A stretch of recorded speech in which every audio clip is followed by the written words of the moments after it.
Hey guys, it's time for chapter 12, the final chapter of the 0 Degree Zombie Zone. It's been a wild, terrible, wonderful day for Bakari Katari Johnson, and I want to see how it ends. But quick reminder, last chapter, they finally locked the door to the 0 Degree Zombie Zone forever, but not without some trouble. Remember when that disc appeared and a bunch of zombies shot out of it, but Keisha and Bakari managed to close it. That caused all of the zombies to be sucked into the portal. And almost Bakari and Keisha themselves as well. Luckily, Wardell and Tariq saved them with a piece of rope, which was pretty brilliant. And now Tariq is totally chill with Bakari and Wardell. They're like, especially him and Wardell, they're like very cool with each other now, which is super neat. And Keisha actually said thank you to Wardell for Wardell saving his life. It was pretty fantastic. So let's see how we top off this amazing adventurous day in chapter 12, Nothing to It. We get back to the library just as the bell rings. Maybe now everything can go back to normal. Oh, right. Miss Crumb calls for lines. We trek back to class, and what's the first thing she does once we're all in our seats? She pulls a piece of paper off the bulletin board, a sign-up sheet, to be precise, one with only 2 names on it. Gulp. Now, class, she announces, as you know, each school year, every grade gets to elect a hall monitor at Thorogood Cleveland Wilson Elementary. The job is open to any student who wants to apply for it. It is an important responsibility. The hall monitor makes sure no one is running or being loud or littering or bothering other students. The monitor makes sure no one gets lost, escorts visitors, and generally keeps our halls nice and clear and clean. She beams at Tariq, who smiles back, but without his usual earth-shattering charm for a change. Almost like his heart's not in it this time. Your classmate, Tariq, has been hall monitor every year since 1st grade, Miss Crumb continues, and I hear he has done an excellent job of it. Keisha starts clapping, and the whole class follows suit. The thing is, Tariq really has been a good hall monitor. He likes being the center of attention. He wants everyone to look up to him. But I have to admit, he doesn't mind doing the work to earn that kind of respect either. This year, we have 2 students applying for the job. Miss Crumb sounds all excited about this. I'm pretty sure she's the only one. We have Tariq, of course, but we have another of your classmates, Bakari Katari Johnson. Right now, hearing my full name like that just reminds me of Xenon. It gives me the shivers. Though part of that might just be from remembering how cold his world was. Brr. Miss Crumb is still talking. Since we have 2 candidates, I'm going to ask each of them to tell you a little about himself and why he'd make a good hall monitor.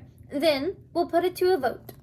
The student with the most votes gets the job. Does that sound fair? Everyone nods. This is my chance, and my hand shoots up before she can say anything else. Miss Crumb, I call out, I'd really like to speak first, if that's all right. The way she's looking at me, you'd think I'd grown a 2nd pair of arms. I haven't, have I? The way today's been going, I wouldn't be all that surprised. I guess it's unusual for me to volunteer to speak in front of the class. Ugh. I've never been comfortable talking in public. I nearly threw up in 2nd grade when I had to deliver a line in our school play.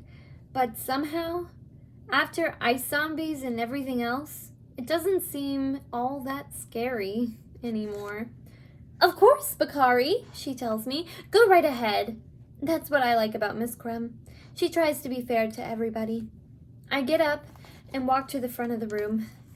Everybody's watching me, but nobody's whispering or giggling or glaring. Not even Keisha. She's just sitting there quietly with the rest, waiting to hear what I have to say. Too bad I have absolutely no idea what that is. Thank you, I start out. That sounds like a good beginning. I'm really glad to have this opportunity to apply for the job of hall monitor. Not too bad. I sound very businesslike. The thing is, and this is where I draw a complete blank, what do I want to tell them? I think desperately. I'm supposed to explain why I'd be a good hall monitor.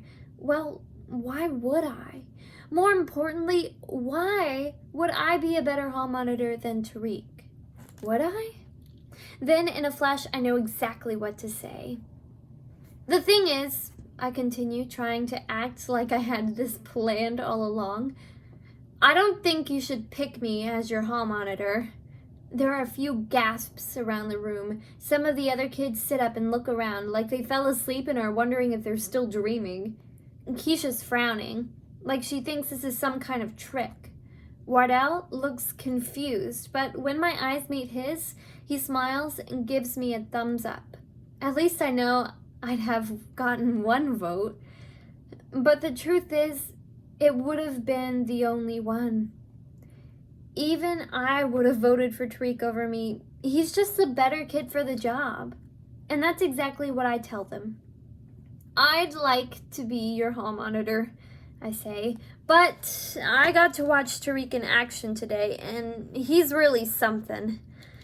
He's really there when you need him. He's exactly what a hall monitor should be.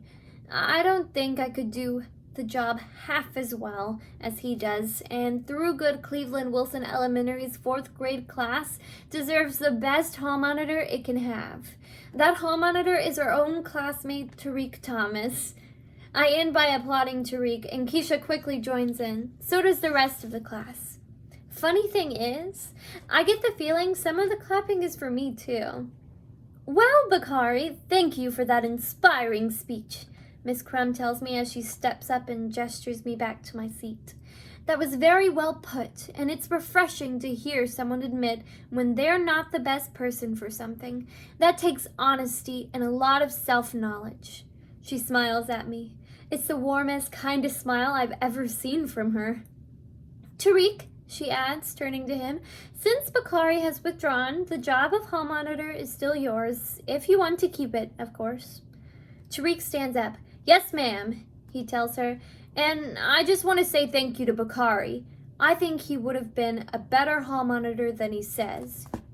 He nods to me, and I nod back.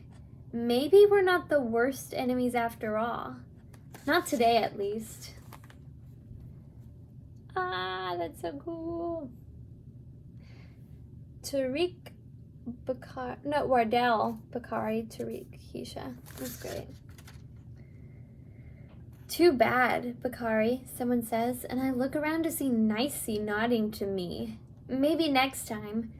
She doesn't sound like she's making fun of me either. Yeah, but cool speech, Raymond adds. Definitely, his best buddy Antoine agrees. If we ever had 2 hall monitors, you'd totally get my vote. A few other kids say similar things. It's so weird. Before today, I wasn't sure any of them even knew my name.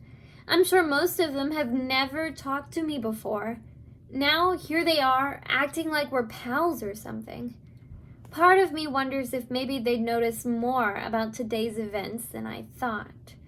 Did they see me save them from those 2 ice zombies during lunch? Do they know that me and Wardell and Keisha and Tariq saved all of them? And the rest of the world too? From a total ice zombie invasion? Or is it all about my little speech just now? This was the first time I spoke up, so I guess it makes sense that it's the first time any of them really listened to me. For a brief moment, I feel connected to the school, the class, and everyone in it. All this time, I've always felt like I was all alone. Well, except for Wardell. Now, I actually feel like I belong, and I like it. That was awesome, Wardell whispers to me as Miss Crum instructs everyone to take out their science books. Awesome? I whisper back. I withdrew from the race before it even got to a vote. Yeah, but you stood up and did it, he replies. You really stepped up, Bakari. He holds up his fist, and I bump it. Yeah, I did, didn't I? I glance up and catch Keisha watching us. She obviously saw us whispering. Now's when she usually calls over to Miss Crumb to tell her we're not paying attention. But this time, she just half smiles at me and gives me the tiniest of nods. A nod and a half smile she would totally deny if I ever mentioned it. But I know it was there. I smile back at her and turn to the day's science lesson. But while I'm reading, I slip a hand into my pocket and find Granddad's marble. Light, courage, power, I tell it quietly. You were right, Granddad. That's all you need.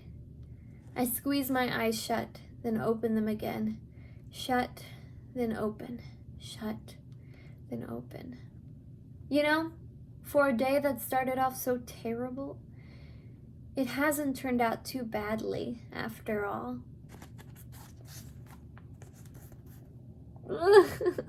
The end. What a fantastic book, everyone. What a fantastic book.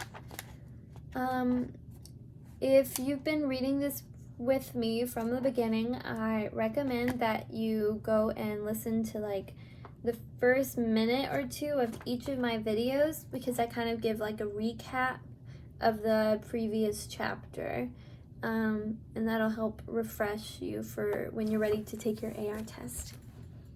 Goodbye, guys.